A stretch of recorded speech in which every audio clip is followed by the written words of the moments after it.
सत्य, ठळक व निर्भीड सक्षम न्यूज. जतसह परिसरातील बातम्या पाहण्यासाठी सक्षम न्यूजला सबस्क्राईब करा.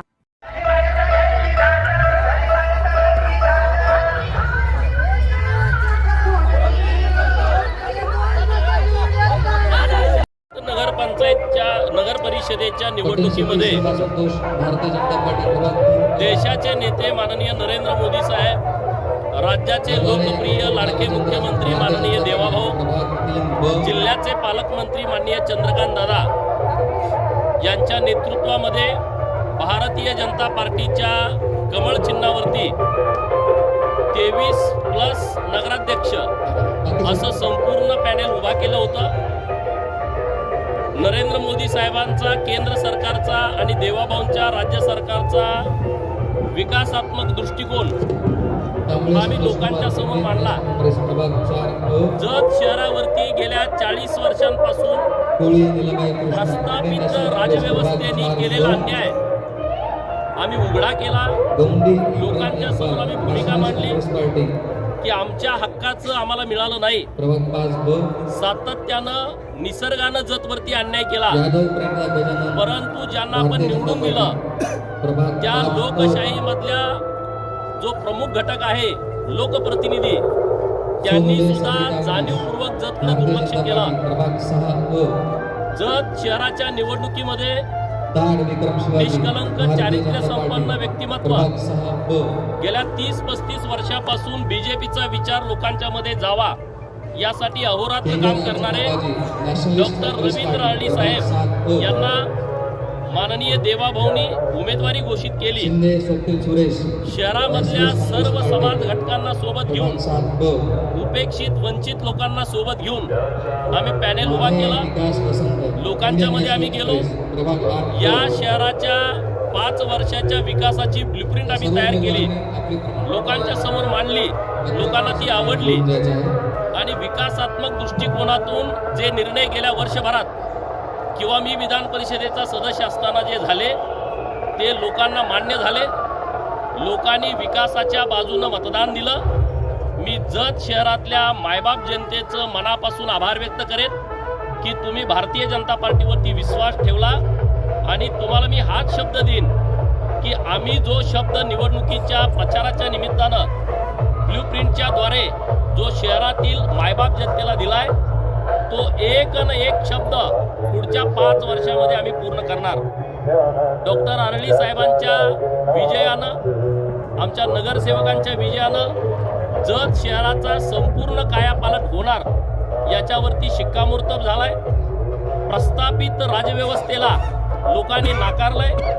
पैशाचं राजकारण लोकांनी नाकारलंय. जिल्ह्यातील प्रस्थापित पुढारी यांनी खूप लक्ष जत नगर परिषदेच्या निवडणुकीकडे दिलं होतं. त्यांना लोकांनी चपराक दिलेले आहे. आमचे जे उमेदवार निवडून आलेत त्यांचं अभिनंदन. आमच्या विरोधी पार्टीतले जे उमेदवार काँग्रेस आणि राष्ट्रवादीचे निवडून आलेत त्यांचं सुद्धा अभिनंदन. त्यांना आव्हान आहे की आता जतच्या विकासासाठी आपण सगळेजण शहरामध्ये बदल करण्याच्या दृष्टिकोनातून प्रयत्न करूया. विकासाच्या कामासाठी तुम्ही आमच्या सोबत या. निवडणूक झाली, आज विषय संपला. आता इथून पुढं शहराचा विकास हाच आपला सर्वांचं उद्दिष्ट असलं पाहिजे, आपल्या सर्वांचं ध्येय असलं पाहिजे. सर्वात जास्त अभिनंदन मी गौतम आयवळे यांचं करेन. एका उपेक्षित समाजातला, एका छोट्या समाजातला माणूस एका प्रस्थापित पुढाऱ्याच्या मुलाच्या विरोधात उभा राहतो, प्रस्थापित व्यवस्था उद्ध्वस्त करतो.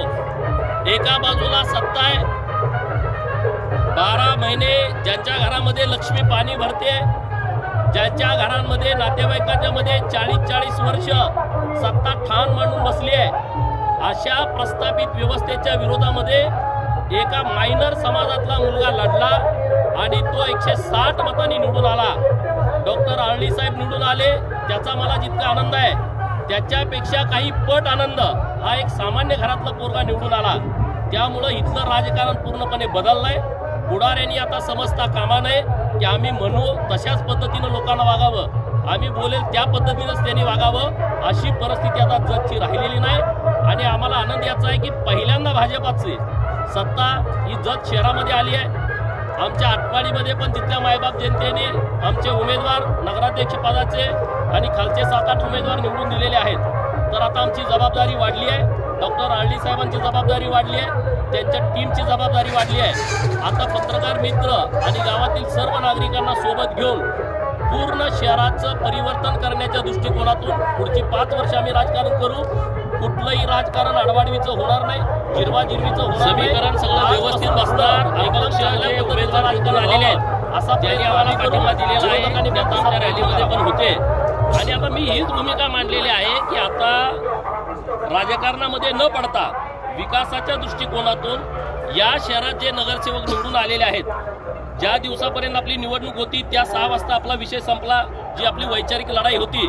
परंतु इथून पुढं शहराच्या दृष्टिकोनातून तुम्ही आमच्या सोबत या। आता आमच्याकडे बहुमत झालेलं आहे, पण तरी सुद्धा आम्हाला आमचे जे मित्र पक्षातील लोक असतील किंवा विरोधी पक्षातले असतील त्यांच्या सहकार्याची आवश्यकता आहे। त्यांना सोबत घेऊन आम्ही काम करू। त्यांनाही आपल्या माध्यमातून आव्हान आहे की तुम्ही आमच्या सोबत डॉक्टर साहेबांच्या सोबत शहरामध्ये या, तुमची सगळ्या वार्डातली कामं करून घ्या, आम्ही तुम्हाला सर्वांना सपोर्ट करू।